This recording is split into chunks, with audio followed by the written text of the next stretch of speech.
وحشتوني قد الدنيا، صلوا على النبي ويلا نبدأ. أنا اتعرفت على واحد من لعبة، حبينا بعض جدا من 4 سنين، وهو عرفني بأهله.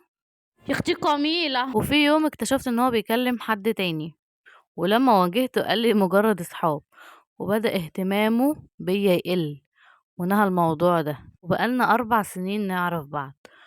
وبعدها سيبنا بعض، وندم وحاول يكلمني من أرقام مختلفة ويبعتلي رسايل، ويقولي سامحيني، أنا حياتي وقفت عليكِ ويا ريت نرجع، ويا رب ما تكونيش اتخطبتِ أو اتجوزتِ والكلام ده كله. وأنا ما كنتش باضعف خالص من الرسايل اللي هو كان بيبعتها، وكنت باعمل بلوكات على طول. طب كويس. لغاية كده بقى ونحط خط، أكيد في مصيبة جاية. لغاية من أسبوع بعت لي تاني إن والده اتوفى، وعاوزني أسامحه ومحتاجني جنبه والكلام ده كله. فرجعت أسأل عليه تاني، بس كان بحدود، مفيش حدود، وما رجعتش زي الأول. في المقابل بقى بيعمل ايه؟ بقى بيرد عليا متأخر وببرود. ولما سألته قال لي انت مكبرة الموضوع على ايه؟ فطلبت منه ان هو يمسح رقمي ويسيبني نهائيا، وما يبعتليش تاني خالص، وكأن مفيش حد في حياته. شاف الرسالة وما ردش عليا.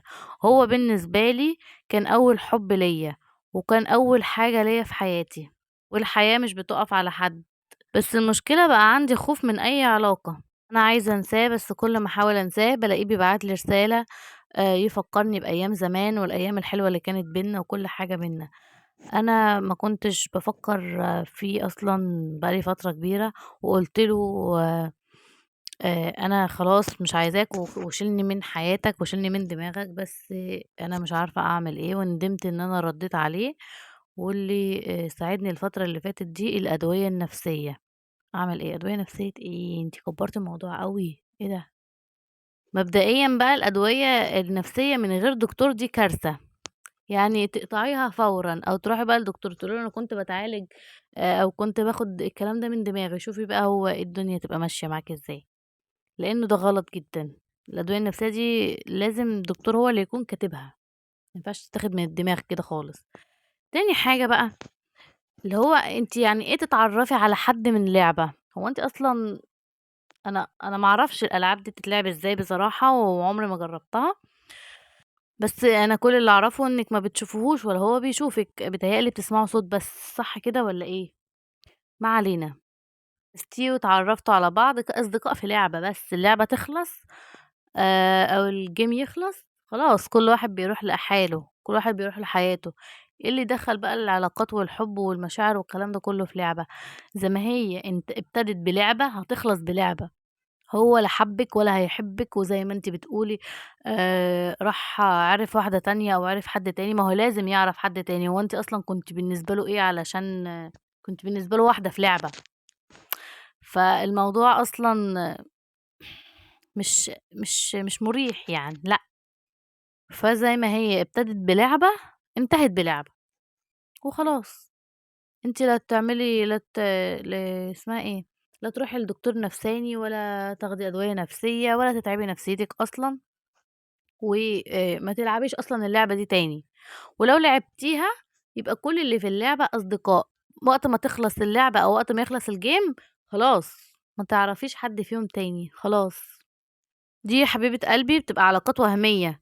واحد أنتِ شغلتيه مثلًا باللعبة أو هو اتسلى، أو أنتِ أو ما هو ما شغلش باله أصلًا ولا هَمّه ولا كان في دماغه إن هو يحب ولا أي حاجة من دي خالص. وهو لو كان قاعد معاكِ 4 سنين والّا الكلام ده، دي بس تقضية واجب أو تقضية وقت، يعني هو بيضيّع وقته وخلاص في أي حاجة. فأنتِ آآ ارفضي، ارفضي العلاقة اللي عاملة اللعبة دي، ارفضيها خالص. وحاولي تحافظي على نفسِك من العلاقات الوهمية دي والغير شرعية، واحفظي قلبِك، وبلاش تستنزفي مشاعرِك لحد ما يستاهلكيش.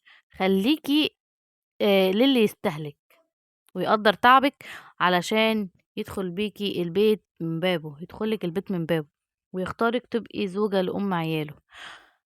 أتمنى ما أكونش طوّلت عليكم، وهتوحشوني أوي للفيديو الجاي. باحبكم أوي، أوي، أوي. ما تنسوش بقى تعملوا اشتراك للقناة، وتفعلوا زر الجرس، وتعملوا إيه، لايك للفيديو. نسيتوني. لو حد عنده أي مشكلة يبعتها لي على صفحة الفيسبوك، بارُد عليكم على طول، وبارُد على التعليقات كلّها وباعمل عليها قلوب، هتوحشوني أوي، باي باي.